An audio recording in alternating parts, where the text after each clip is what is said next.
Are we bowling alone? Hello, I'm Autumn Dickinson, And I am Michael Schwalm. and today we'll be answering the question, are we bowling alone? Soon, we will start with the interviews that we have obtained from numerous different people from all walks of life. So first off, Putnam's claim. He claims that social capital is decreasing and that it in fact has been decreasing in the US for several decades now. Our claim. We are indeed bowling alone. The data backs it up, and so does several of these interviews. Here are our questions in our interviews. Number 1, how involved are you in your community? Number 2, can you name your state senators? Number 3, can you name some of the representatives in the House? Number 4, can you name your governor? Number 5, do you think it's important to be involved in politics? Number 6, do you feel that your views are represented in mainstream media? If not, does a lack of representation of your views in mainstream politics discourage you from participating in our democracy? For our first interview, we have Tyler. Now, Tyler is not very active in his community. However, he does believe that participating is important and he is actively trying to participate more. And he can name all of his local representatives. However, as you can see here, his views are not represented whatsoever. And he does not feel that participating in democracy is important because he does not believe in the democratic system of government.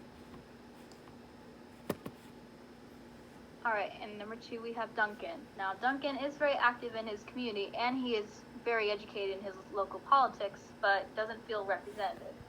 But that doesn't stop him from participating. Alright, and there is Duncan. Okay, number 3.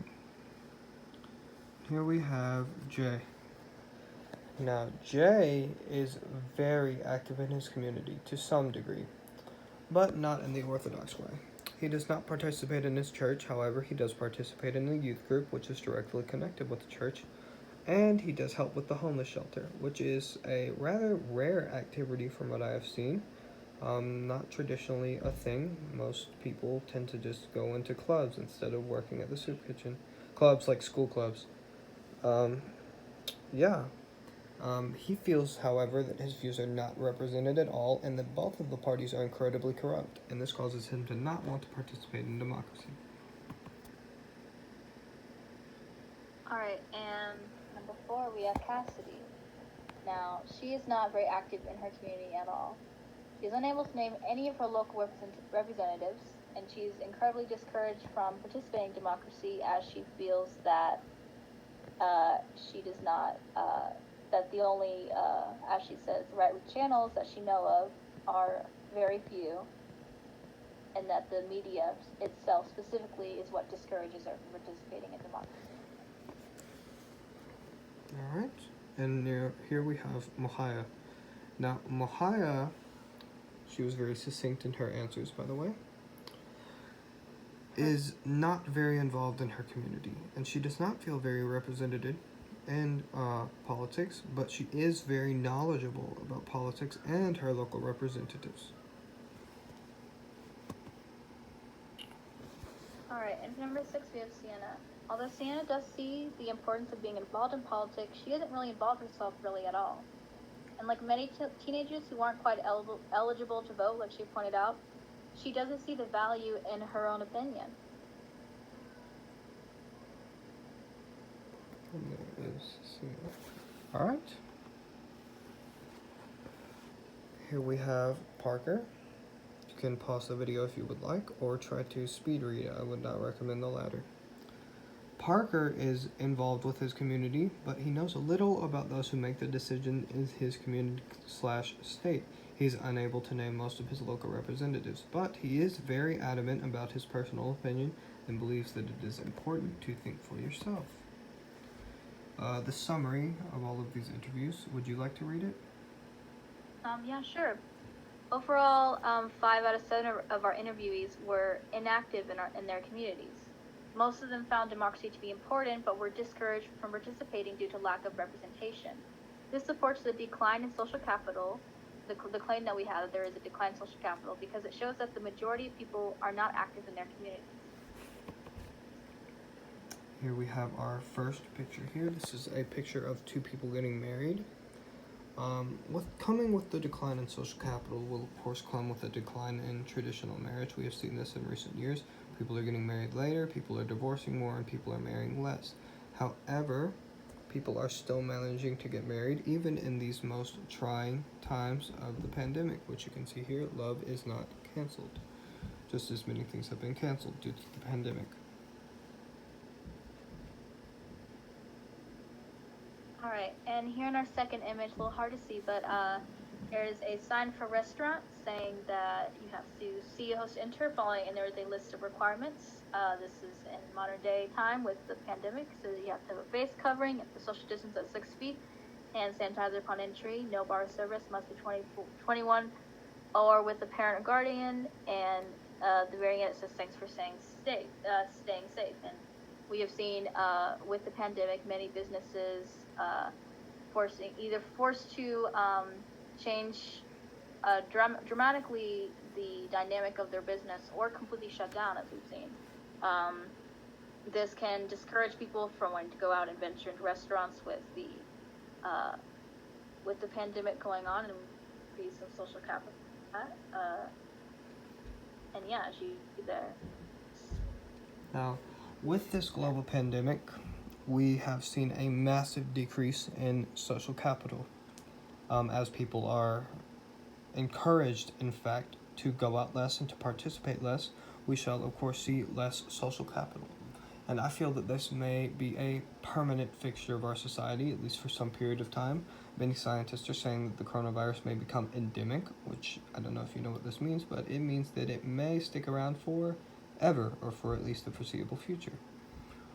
This has also changed the culture of our nation, albeit slightly. More introverted views and tendencies are being encouraged rather than, well, I wouldn't say shunned, but disencouraged. As when you are introverted, you stay in less, and that is good for minimizing the spread of coronavirus. This is the next slide. Yes, and this is slide 17, yes? Yeah. All right, so in this image kind of has the same idea. This is done by local artists in Asheville, and well, these pictures are in Asheville, but this is painted on the water tower, and it says "Stay home." And this kind of tags along with the previous image, and the idea of a decreasing social capital and the need to stay at home with the pandemic going on, and this demonstrates the community's outreach and support of staying home and working together on this and encouraging everyone to be safe.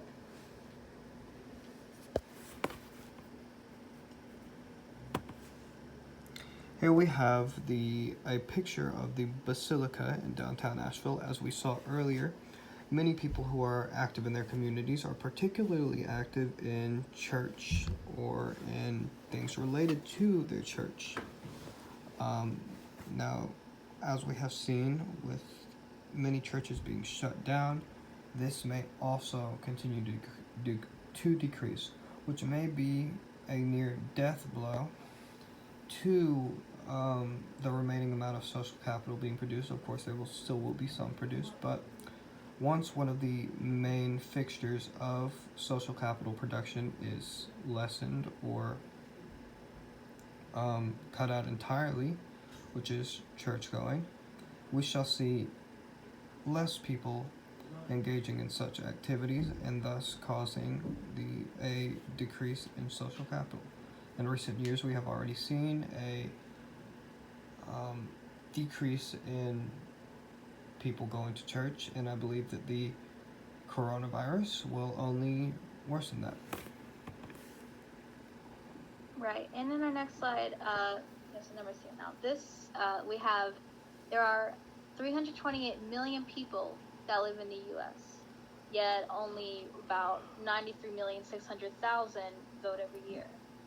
And that's a significant difference from comparing to the number of people that actually live in the U.S. versus how many people are actually voting.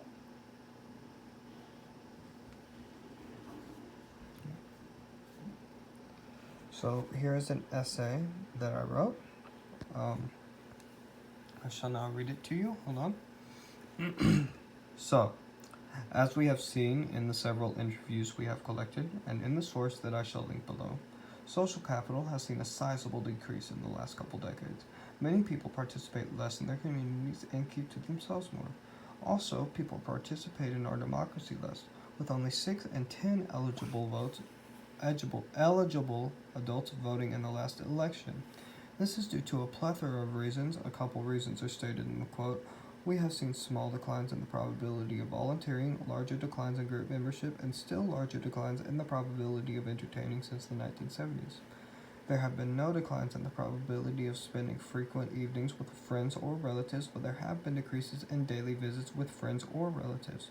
Rising community heterogeneity, particularly in regards to income inequality, explains the fall in social capital produced outside the home, whereas the rise of women in the labor force, the participation rate, explains the decline in social capital produced within the home. Not to mention, from what I have seen in our interviews, there may be many other reasons for this, especially the lack of participation in our democracy. Many people, especially younger people, feel disenfranchised and ill-represented in politics. With the two major parties, many younger individuals hold different, radical, if you will, views from what is considered the norm. And when you see that both parties you will become in the government holds different views or opposite views to yourself in many issues, you will become at the least hesitant to participate and at the most completely apathetic. Another reason for the decline in social capital and the participation in society is the growing lack of social trust, especially from the young. Both aggregate levels of time series correlations and individualistic level models show that the rapid rise of materialistic value orientations that occurred among the American youth in the 1970s and 80s eroded the levels of social trust. When trust is down, people are less likely to participate in their society. In my opinion, this lack of trust may have something to do with the rise of what are now called helicopter parents, which you saw earlier with Cassidy. Her parents don't want her to participate because she lives in a, quote, bad neighborhood, end quote. When you are too afraid to let your child out of your sight, you will most definitely not be entirely welcoming to the prospect of participating in wider society, perhaps that will somehow corrupt or damage your child. No, it is better to stay home and read instead of going to the polls. Another thing that I noticed earlier, there are approximately 150 million people eligible to vote, yet only 93,600,000 actually vote, which we can see again here with only 6 and 10 eligible adults voting in the last election. This is terrible. Half of the people basically feel that it's not important at all to participate in our democracy. Here are the sources for the essay that I wrote, and I believe that is that. Thank you.